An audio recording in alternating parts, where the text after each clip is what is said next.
O'g'ilgeri Xaldurdiyeva, Toshkent shahri.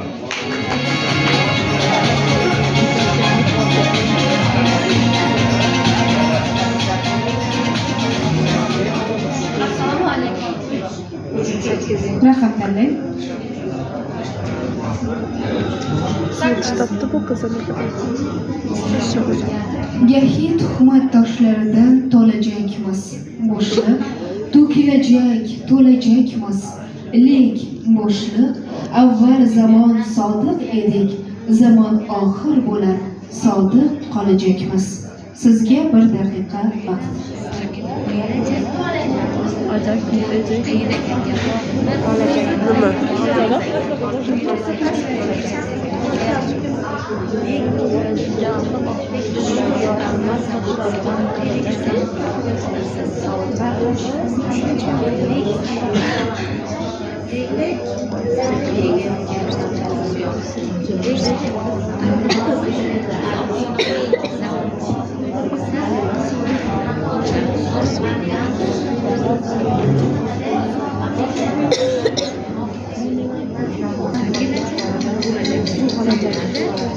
Birinchisi 4 bo'g'inli, keyingisi 3 bo'g'inli so'z.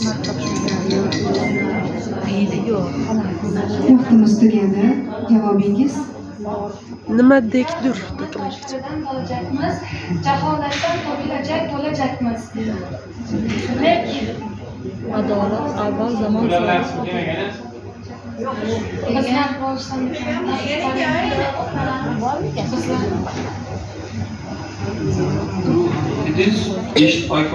Jaholatdan va qaysi so'z ikkinchisi? Mikrofonni ozgina yaqinroq qiling o'zingizga. O'ylash uchun vaqt tugagan. qushlarday avval zamon sodiq edik, zamon oxir bo'lar, sodiq qolajakmiz. Qushlarday avval zamon sodiq edik. Qushlarday. Xo'p, to'g'ri variant. Gahi tuhmat toshlaridan qolajakmiz, paymonaday to'lajakmiz. Lek iymonga avval zamon sodiq edik, zamon oxir bo'lar, sodiq qolajak. Sharhlash kerak. 2 daqiqa, marhamat. O'sha navbatda to'g'ri bo'lsak, bu yerda A shaklida qofiyalangan to'lajakmiz va bo'lajakmiz so'zlari qofiyada so'zlar hisoblanadi. Ma'nosiga keladigan bo'lsak, gahi tuhmat toshlaridan to'lajakmiz. Ya'ni inson hayotda har qanday dunyo har qanday holatga duch kelishi mumkin. Tuhmat toshlariga ham har qanday holatda juda turli vaziyatlarda tuhmat toshlar qilishi mumkin. Paymonamiz to'kilishi mumkin degan vaziyatlarda aytilgan ushbu shoirning lirik qahramoni. Lek iymonga avval zamon sodiq edik, zamon oxir bo'lar, sodiq qolajakmiz. Hayotda o'zi biz ko'pchilik asarlarda uchratamiz. Iymonga sodiqlik bu eng nima deydi, e'tiqodga sodiqlikning eng birinchi qadami hisoblanadi. Masalan, Rasululloh iqrornomasida ham ko'rishimiz mumkin. Iymon degan narsa bu hayotning ba'zi mohiyati deb aytib o'tgan. Yoki bo'lmasa ko'plab falsafiy asarlarda uchratishimiz mumkin. Qadimgi Avloniyda uchratishimiz mumkin. Masalan, iymonga sodiqlik degan tushuncha bor. Bu yerda ham shuni shoir ilgari lek iymonga sodiqmiz va zamon oxir bo'lganda ham sodiq qolamiz, iymonimizga sodiq bo'lamiz deyapti. Ya'ni umumiy sharhlaydigan bo'lsak, aytdi, inson masalan hayoti davomida tuhmatga uchrasa ham, har qanday qiyinchilikka uchrasa ham paymona solmoq degani nima? Paymona solish bu hayotdan umidni uzish, ya'ni birato'la yashashga umidni hech qanday umidni ham chorasi ham qolmaslik. O'shanday holatda ham biz iymonimizga sodiq qolamiz, oldin ham sodiq etishimizdan keyin ham oxir zamon bo'lganda ham sodiq qolamiz degan tushunchani ilgari surib o'tgan. Paymoni bu yerda umr emasmi? Paymonasi to'ldi. 12 bo'g'inli hisoblanadi, barmoq baznida yozilgan.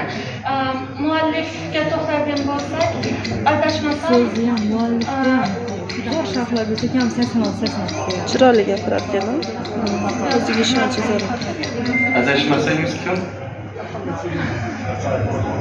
maqsadga tortmayapsiz. Adashdingiz. Biz hozir baholaymiz. Lekin siz buni bayt dedingiz. Bu bayt emas. Alisher Navoiy universitetidan o'zbek filologiyasida o'qisangiz, adabiyot nazariyasidan dars beradi. Buni nomini band deydi. Bayt bo'lsa 2 qator bo'ladi. Misra bo'lsa 1 qator bo'ladi. Hozir olamiz. Sizni kim qo'llab-quvvatlayapti bu yerda? Oyim bilan opam kelgan. Oyim bilan opam kelgan hozir aynan shu yerda. Yaxshi kerak.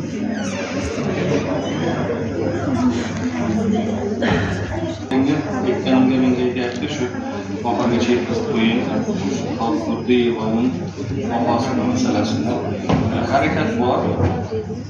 She'rni anglash, tushunish bor va yana yon taraflardan, atroflardan qiyosiy metod usul asosida harakat qildingiz. Iymon tushunchasini boshqalar bilan qiyoslash, taqqoslash zarurat bo'lishi mumkin.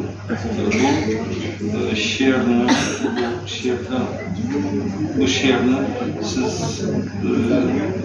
siz sharhingizga men 36 bor. 37 37 bor. Zo'r gapirdi-da. Sog' bo'ling. Topolmadi, yaxshi gapirdi. Erkin, chiroyli fikr berdi.